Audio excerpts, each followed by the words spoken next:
ready soon. I see a couple more days with it in the shop, right?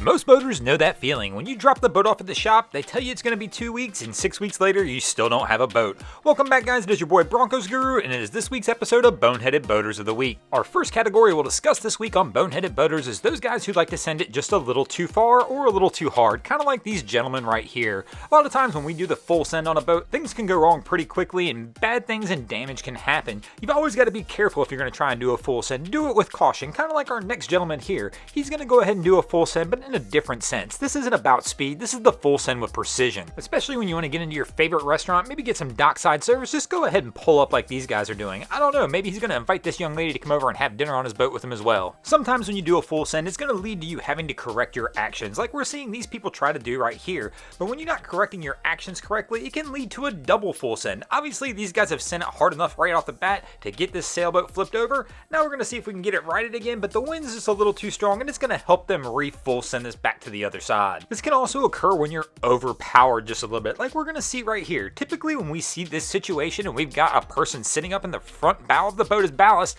that's because we're overpowered on the back end of the boat, and these guys right here are going to show you what happens when you get a little bit too much power behind the boat. It turns into a full send situation quickly. Our second category today is going to be a little tinny fun. While most of these guys right here probably could have made it into our first category as well, we're going to give these tinnies their very own category. For those of you who aren't really familiar with what a tinny is, well, it's an aluminum or metal boat that people go out and just have a good old time with. What makes these boats fun and unique is the beating they can take, and a lot of these people, well, it looks like the drivers can take a beating as well. And of course their low weight offers a high horsepower to weight ratio, allowing for full sends to occur on a daily basis. All these factors added together along with their relative affordability makes this an absolutely fantastic family boat where anybody can get out there on the water and have a good time. Them tinny boys aren't the only ones out there on the water hooning it up and having a good time. That's right, them PWC boys are out there doing the exact same thing. These guys are just as wild as the tinny boys. They will get their vessel in the water however they have to get it done. There is something about having a vessel that produces hundreds of horsepower and weighs less than 1,000 pounds though that gets the adrenaline flowing and lets you forget things sometimes.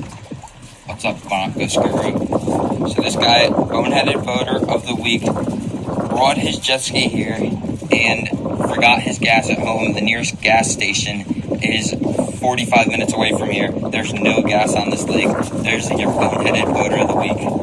Even if we remembered everything, sometimes having that much power between your legs, still the excitement and adrenaline makes you forget things, and bad things can still happen. And then even at the end of the day, you do got to get these things back off the water, kind of like these guys are trying to do here. But you'll notice that truck's moving and the trailer's not. Well, that's because these guys have had to disconnect the trailer because they couldn't back it down the ramp. Now the truck's coming down the ramp, and they're going to go ahead and reattach this trailer once it gets down closer to the water.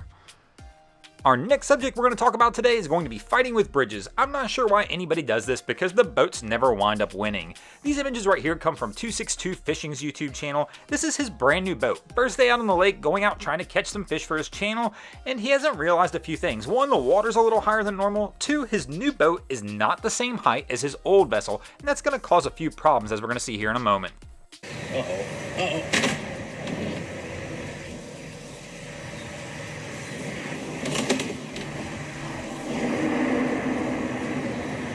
Well, we've come this far. Let's push it down.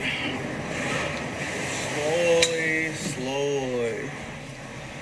After the little push down off the bridge, he's able to successfully get his boat out into the lake and start his fishing game for the day. This is just a little minor scuffle with the bridge. Our next one's pretty much a battle royale. Right here, this is the Miss Stacy, and she is struggling with this bridge as the current is trying to push her under it, and she is pretty much trapped. I can't imagine being a crew member on this vessel during this incident. That had to be a pretty high-stress situation. Fortunate for them, one of their brethren tugboats came over and was able to pull them out, and everybody wound up being okay in the end with only minor damage to the vessel. Thanks for watching, guys. I hope you enjoyed this week's episode of Boneheaded Boaters of the Week. If you ever see anything crazy happening on your waterways, be sure to hit me up on Facebook or Instagram and let me know, and you might see your stories over here. Kind of like Ronan Strong, 262 Fishing, Calumet IS, Don Herr, Kyle Kincaid, Charles Berg, Chaz T24, and Big Man on Campus did this week. And if you haven't already, go ahead and drop an anchor on that subscribe button. If not, I'm coming to steal your drain plug.